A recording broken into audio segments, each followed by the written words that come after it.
Sumugod na ilang militanteng grupo sa isang palengke sa Quezon City para ipanawagang ibaba ang presyo ng bigas. At mula sa Commonwealth Market, may ulat on the spot si Jamie Santos. Jamie. Maris, nagingayang ilang miyembro ng militanteng grupo dito sa Commonwealth Market. Sigaw nila ibaba ang presyo ng bentahan ng bigas para maabot ng mahihirap.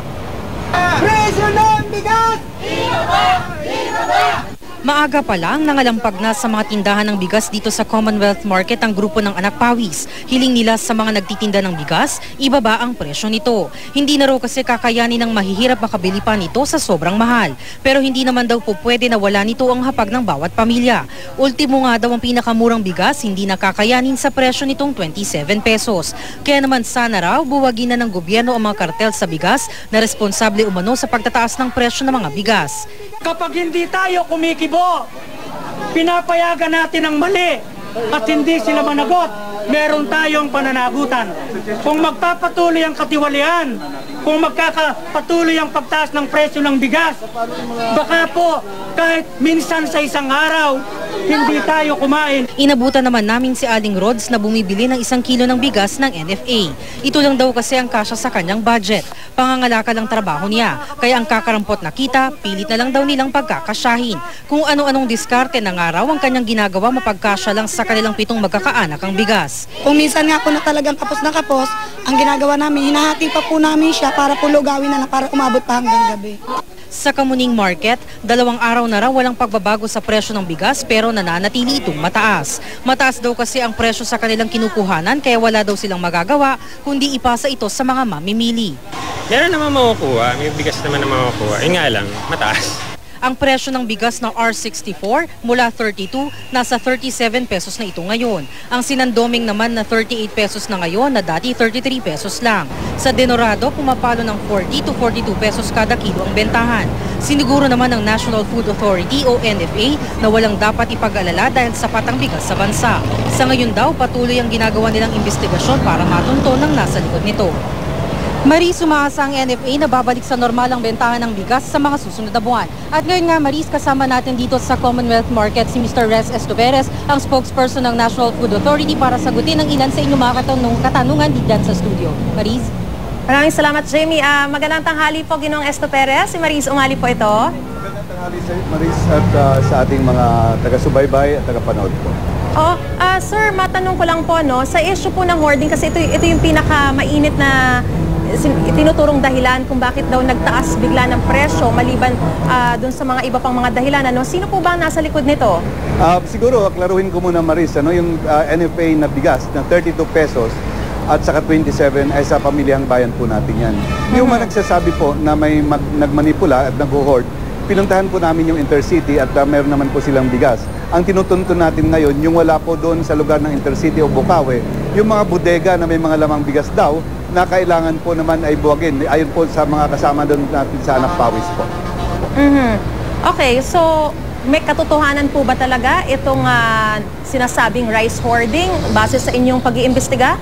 Ayun po ang tinutuntun natin ngayon at magkasama po tayo ng Anak Pawis po dyan, yung ating mga kasamahan po na kailangan po tuntunon ito kung saan itong mga bodega nito. Kasi may mga panawagan yung ating mga kasama sa Anak Pawis na unang-una buwagin natin yung kartel, no? Pero yun po ay atin pong imbestigahan sa ngayon at marami po nag-imbestiga sa ngayon na yung kartel po na kung saan ito. Dahil kung titingnan natin, yung atin pong mga kaibigan ng mga traders naman diyan sa Intercity ay marami pong bigas naman at sila po naman ay nagre-release po ng bigas. Ano? Yung tungkol naman sa presyo, ito sa panawagan na ibaba ang presyo, mahaba po na usapin po yan, Maris. Ano? Yung presyo ng NFA sa 32 at 27 at pag-aralan po natin muli. Sa ngayon po, ang ating ginagawa po kasi, binabalanse po naman yung ating magsasaka at ating mamimili. Kaya po napakahirap po ang ginagawa natin, mahaba pong proseso ang gagawin.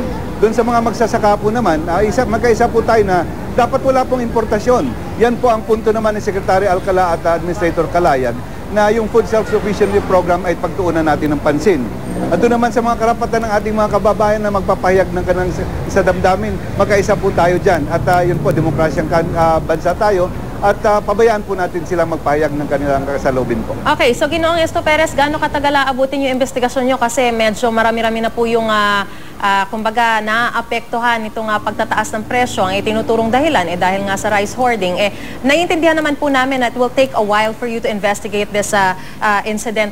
Pero meron po ba tayong time frame na tinitignan? Next week po, yun ang aming time frame. Nakipag-ugnayan po tayo, si Secretary at saka si Administrator Calayag, nag-report na po sa Malacanang at nakipag-ugnayan po tayo sa ating mga concerned agencies po tungkol sa enforcement and investigation itong mga nangyayaring ito.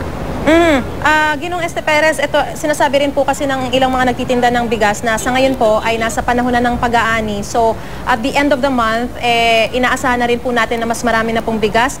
Are we expecting na mas mag-stabilize na, mag-normalize na yung presyo ng bigas by then? Or are we still expecting na medyo tataas pa rin po yung presyo ng mga bigas by next week or sa mga susunod pang mga araw?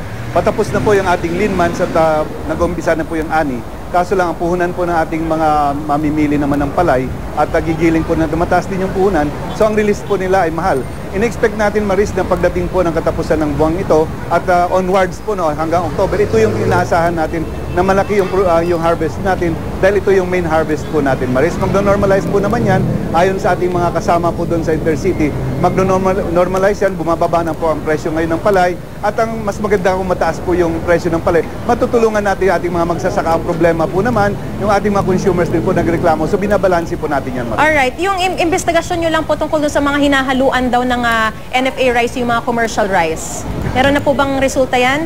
Maris, nagpapaposte po tayo ng ating mga market supervisor sa ating mga palengke ngayon na yun po, masawata po yung mga pangyayaring ito. Ako po mismo, kahit linggo ngayon, ay nakaposte po tayo sa mga market at nagpatuloy po ang ating pag-inspect para yung ating pong bigas na 32 ay wag mahalo at wag maibenta po ng commercial rice. Alright, maraming salamat po. Ginoong Rex Estoperez, spokesperson ng National Food Authority at sa iyo kay Jamie Santos. Maraming salamat din po.